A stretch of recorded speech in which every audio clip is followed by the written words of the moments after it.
হাসপাতালে আমাদের একজন সাথী, উনি হাসপাতালে ভর্তি ছিল।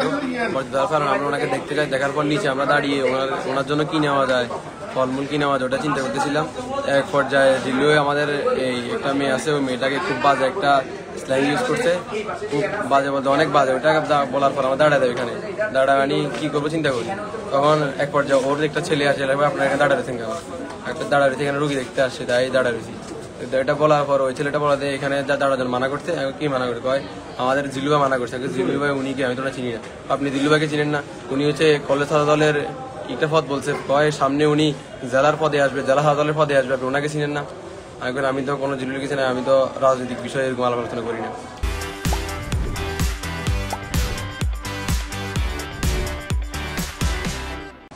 পরে এক পর্যায়ে ও কি করে, আমি বলছি আপনি এখানে প্রচুর খোলা হয় না আসে, আসার পর ওরা আমার সাথে খুব বাজে বিহেভ করে। ওরা পর এক পর্যায়ে ওরা জিল্লুকে নিয়ে আসে। জিল্লুকে নিয়ে আসার পর ওরে আমি ভাই বলেও সম্বোধন করছি, ও সেই সম্বোধনটা শুনে নাই। ও এক পর্যায়ে গিয়ে মতো বলে দেখি এখন আমি চলে যাচ্ছি, তুই কীভাবে সামলাবি সামলা। আমাকে এটা আপনি কি বললেন? আমার এক সাইডে নিয়ে যায়, সাইডে কয়েকটা সাইডে যায়, সাইডে নিয়ে যায়। আমার মোবাইল ছিল, মোবাইলটা হাতে নিমত্ত আর ওরে সবাই বলে ওর পকেটে চেক করতো, মোবাইল মানি ব্যাগ দোনোটা নিছে। নেওয়ার পর মোবাইলটারে ধরি মতো বন্ধ করি মতো খুব বাদ একটা গালির মতো পকেট থেকে পকেট না কোমর থেকে কিছু একটা থেকে ছোট একটা ছুরি আর কি এতটুকু হবে মনে হয়। এটা নিয়ে প্রথম স্টেপ দিয়ে এখানে একটা স্টেপ দেওয়ার পর ওনারা আমি দৌড়া যাওয়ার পর আমার শার্ট ধরি, শার্টের পুতুল সব ছিঁড়ে ফেলছে। ছিঁড়ে ফেলার পর এক পর্যায়ে ধরে আবার আরেকটা স্টেপ দিই, এখান থেকে আরেকটা স্টেপ দিই। তো আমি তখন দৌড়াই, আমার সবকিছু নিয়ে গেছে। আমি দৌড়াই এখানে হাসপাতালের বাইরে যে দোকানগুলো আছে এখানে সিসি ক্যামেরা আছে, এখানে সিসি ক্যামেরার ফুটেজ চেক করলে অবশ্যই দেখা যাবে।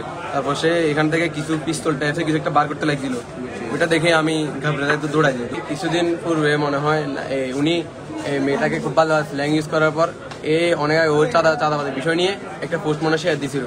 তো ও তো কলেজে পড়ে, ওকে শেয়ার কেন দিছে এটা কি, তো ওর মা নিয়ে কিছু গালিগালাজ করে।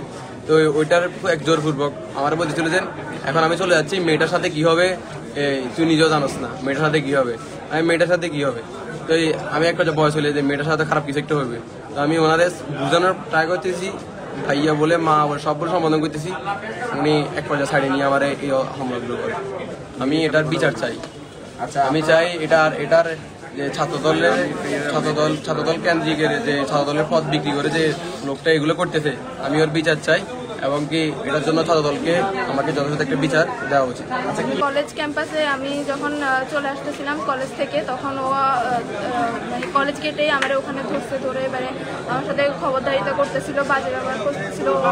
এমনটা পর্যন্ত বলছে যে ও আমারে মারবে, মানে আমাকে ওখানে অনেক হেনস্থ করছে। আমার সাথে আরো দুজন ছিল ওখানে। আমি যখন চলে আসতেছিলাম তখন ও মানে জিল্লু আমার সাথে ওই দুজনকেও ধরে রাখছিল। সে মামলা করছি। আর হচ্ছে যে আমরা এটা আশা করি যে পরবর্তীতে কোনো মেয়ে এখানে হাসপাতালে কোনো রুগীকে দেখতে গেছে, ওখান থেকে আসার সময় যে আমার সাথে যেরকম হয়েছে, আমি যেরকম নিরাপত্তাহীনতায় ভুগছি, ওরকম যাতে অন্য কোনো মেয়ের সাথে না হয়। দাবি হচ্ছে আমরা চাই এটার একটি ন্যায় বিচার হোক। যারা এই কার্যক্রমে জড়িত, বিশেষ করে জিল্লু, তাদেরকে যাতে এই একটি বিচারের আওতায় আনা হয়। 24 ঘন্টার মধ্যে যাতে তাদেরকে গ্রেপ্তার করা হয়। যদি বাংলাদেশের মধ্যে এখনো আমরা সুরক্ষিত হতে না পারি, তবে আমরা বাংলাদেশের মধ্যে সুরক্ষিত হব কখন?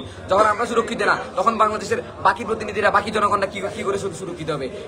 আইনের প্রতি শ্রদ্ধাশীল হয়ে আমরা আইনের কাছে সহায়তা চাচ্ছি এবং আইনের মাধ্যমে আমরা চাই যে জিল্লুর সরাসরি বিচারটি হোক এবং আইনের মাধ্যমে তাকে বিচার প্রক্রিয়ায় আনানো হোক।